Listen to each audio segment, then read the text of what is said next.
എല്ലാ പേർക്കും ഡാർലിൻ വ്ളോഗ്സിലേക്ക് സ്വാഗതം. ഇന്ന് ഞാനിവിടെ ചെയ്യാൻ പോകുന്നത് ഒരു സിമ്പിളായിട്ടുള്ളൊരു നെല്ലിക്ക ജ്യൂസാണ്. ഈ നെല്ലിക്ക ജ്യൂസ് ഷുഗർ, പ്രഷർ, കൊളസ്ട്രോൾ ഒക്കെ ഉള്ളവർക്ക് ഏറ്റവും നല്ലതാണ്.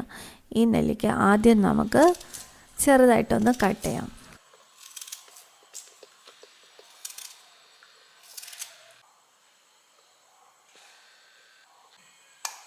ആദ്യം ഈ കട്ട് ചെയ്ത നെല്ലിക്ക ഒരു മിക്സി ജാറിൽ മാറ്റിയിട്ട് അതിൻ്റെ കൂടെ ഒരു കൊത്ത് കറിവേപ്പില ആഡ് ചെയ്യണം. കറിവേപ്പില നല്ല കഴുകിയിട്ട് വേണം ആഡ് ചെയ്യേണ്ടത്. പിന്നെ 2 ഏലക്ക, 2 ഗ്രാമ്പ്. ഇനി നമുക്കിതിനെ ഒന്ന് മിക്സിയിലൊന്ന് ഗ്രൈൻഡ് ചെയ്തെടുക്കാം.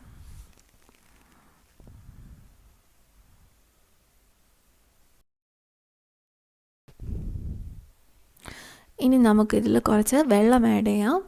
ഞാനിവിടെ ചൂടുവെള്ളം തണുത്തതാണ് എടുത്തേക്കുന്നത്. പിന്നെ ഈ ജ്യൂസ് നമുക്ക് രാവിലെ എംപ്റ്റി സ്റ്റൊമക്കിൽ വേണേലും കുടിക്കാം. ഈ നെല്ലിക്ക ജ്യൂസിൽ കറിവേപ്പില ആഡ് ചെയ്തതുകൊണ്ട് കൊളസ്ട്രോളിന് ഏറ്റവും നല്ലതാണ്. ഇനി നമുക്ക് ഈ നെല്ലിക്ക ജ്യൂസിനെ നല്ലപോലെ ഒന്ന് അരിച്ചെടുക്കാം.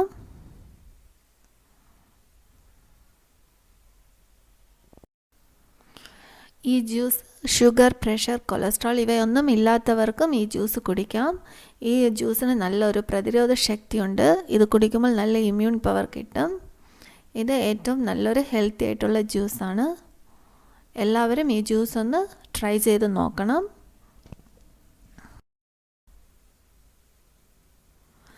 ഇപ്പോൾ ഇത് ജ്യൂസ് റെഡി ആയിട്ടുണ്ട്.